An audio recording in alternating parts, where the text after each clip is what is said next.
Sigurado ka na bang nahuman na nimo og explore ang mga attraction diri sa MisOr?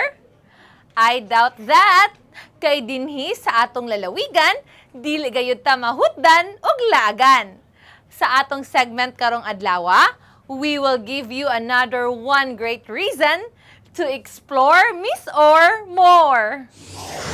Laing garbo kaayo nga atraksyon ang angayan i-add sa bucket list natong mga misamis nun.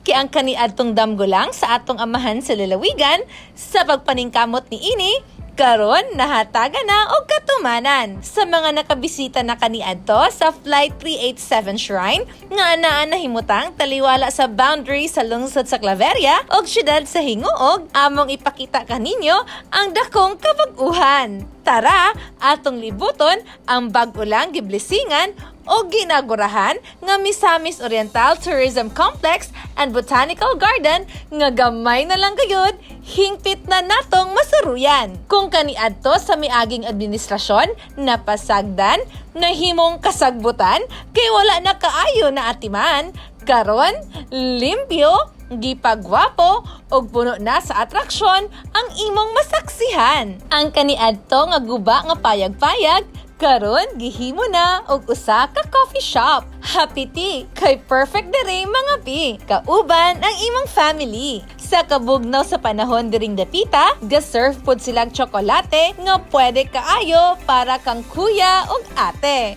Perfect sab ang giserve nga mga sweets para sa inyong date-date. Kining tanan inyo lang matilawan ug matagamtaman diri sa atong lalawigan.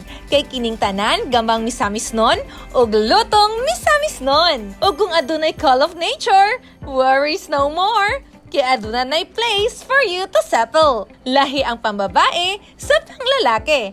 Aron ang imong pag-ere, komportable. Nindot pod kaayo ang landscape ni ini nga punon pa og bulak nga klase-klase.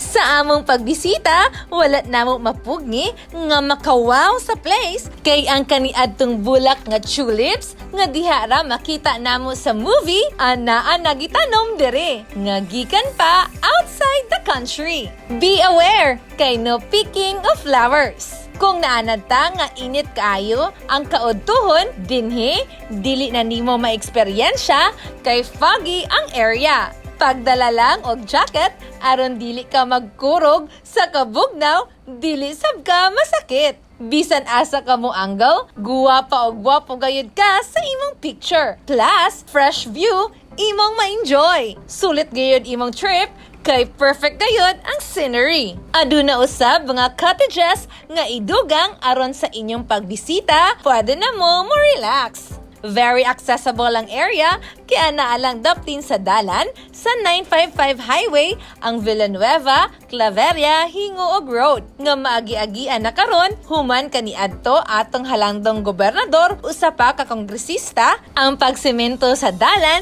iya gayud nga gipaningkamutan. Wala pa nahuman ang pagpalambo sa lugar, apan sa dili madugay, i-open na kini sa tanan. Gipaningkamutan sa lokal nga pangagamhanan sa Misamis Oriental, ubos sa pagpangalagad ni Governor Bambi Imano nga mas mapanindot pa og samot kining shrine nga adunay subo nga kasaysayan. Karon nga napalambo na ang shrine, ang paghandom sa mga biktima sa pagkahagsa sa Cebu Pacific Flight 387 mas mahimong mahinungdanon gumikan sa bag-ong atraksyon. We want people to go there not just to commemorate, not just to remember the souls, no, the departed. Nga dapat na yung mga added attraction, no, like of course, if gutumon sila na ay coffee shop nga ilang or uhawon sila, no, or gusto sila mga pinaay ilang maadtuan. If they want picture taking, na ay Botanical Garden, no, and other areas nga pwede nila mapapicturan. Of course, they can still enjoy the view kanang Mount Balatukan, no, range, and then ang Mount Lumot, no, diha sa likod. So kuan kaayo na daghang kaayo ma-offer din ha, no, and definitely mahimo ni siyang tourist drawer. Sigurado gyud ko daghan kaayo mo anha kay dili lamang part of history ang ilang ma-feel when they go there, no. They will also experience fun, ecotourism, no, and even food tourism. Gani ang pamilya sa mga biktima sa crash, dako ang pagpasalamat nga mas gidevelop pa ang lugar. Sama na lamang ni Ma'am Ayan Ayan rin Cheva Costillas nalipay sa dakong kabaguhan sa shrine. Dugay na niining gihulatan ang kabaguhan o karon natuma na ang tanan. Akong father is one of the victims sa Flight 387 last February 2, 1998. So it's their 23rd year na sa kaning koan. Gikan paghitabo. Karon we're very happy nga na-develop na gid ang place no sa effort sa provincial government.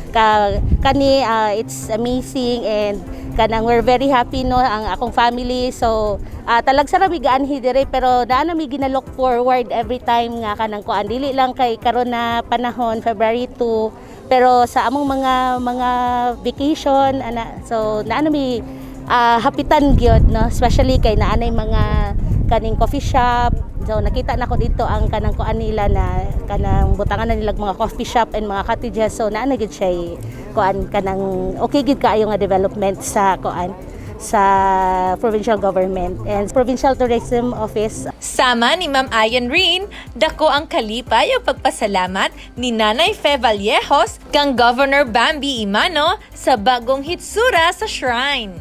Akong anak, ikaduha nga bata na sa Manila, paingon din ko. Ako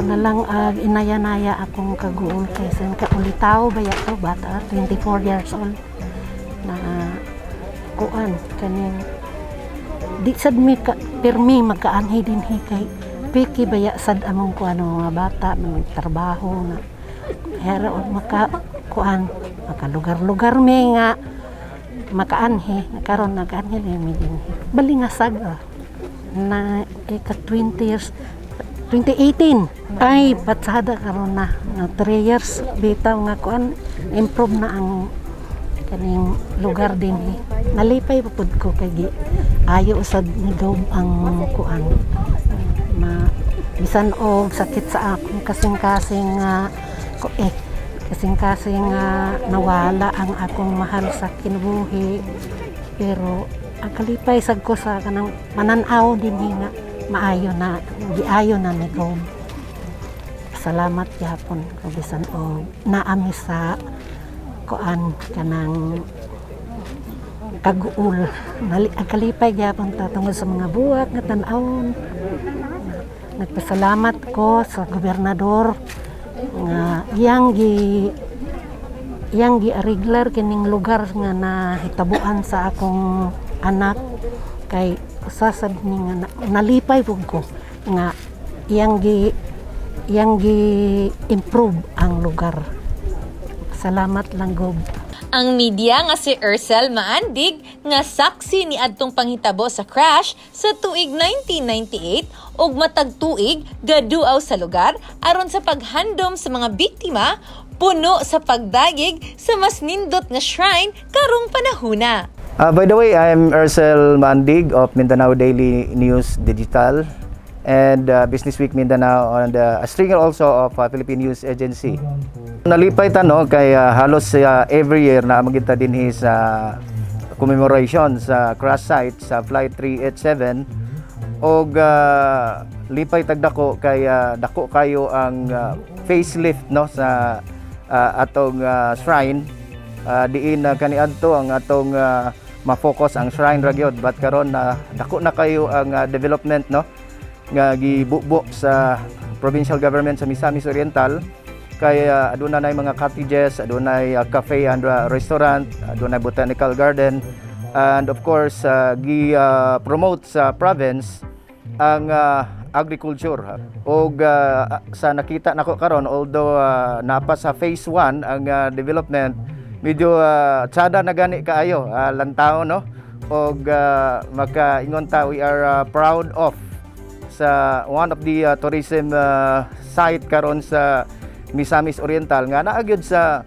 matawag nato nga tourism capital of the province ang Claveria nga gidugukan na gid karon sa mga dumuduong now dili lang gani from here sa ato sa local but atong mga neighboring areas at Bukidnon, Caraga Region, Iligan, Misamis Occidental. Medyo na ilan na yun no ang Claveria og in particular galahos gina sila dinhi sa ato sa flight 387. So ingon ana lang kay kani it's purely kuan lang gyud, it's purely focus on the shrine, but karon na daghan na gid kaayo ang development. A dream that came a reality. Dugay ng damgo ni Governor Bambi Imano nga mas mapalambo pa ang lugar o karon hinay-hinay nang natinuod ang tanan. Sulti pa ni Arde Marie Unchuan sa Department of Tourism sa Rehiyon 10 nga bulahan ang Misamis Oriental tungod kay adunay amahan sa lalawigan nga way undang ang pagpaningkamot aron lang kita mahatagan og dakong kalambuan. Daghang salamat kay Gov Bambi and your team for this beautiful testament of love and hope. As always, full support yun sa tanan, and like I said, grabe kayo mong legacy projects, and I saw how you grew up, and we're very proud of what you have become and how you have been a very good father to Misamis Oriental. So again, Puhon sa pagbukas sa Misamis Oriental Tourism Complex and Botanical Garden, dili na ta maglangan og ato na kining bisitahan. Dili lang nato kalimtan ang atong armas kontra COVID aron kita magpabiling luwas. Sa pagbukas sa Misamis Oriental Tourism Complex and Botanical Garden, siguradong dugang kinitaan kini sa mga lumulupyo sa lugar. Og siguradong mas mapaila pa sa tibuok kalibutan ang hinay-hinay nga gagadiskobring hiyas sa lalawigan sa Misamis Oriental.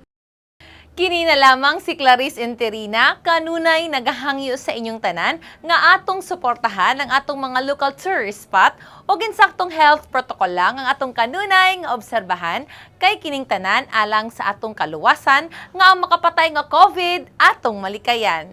Together, let us explore MisOr more!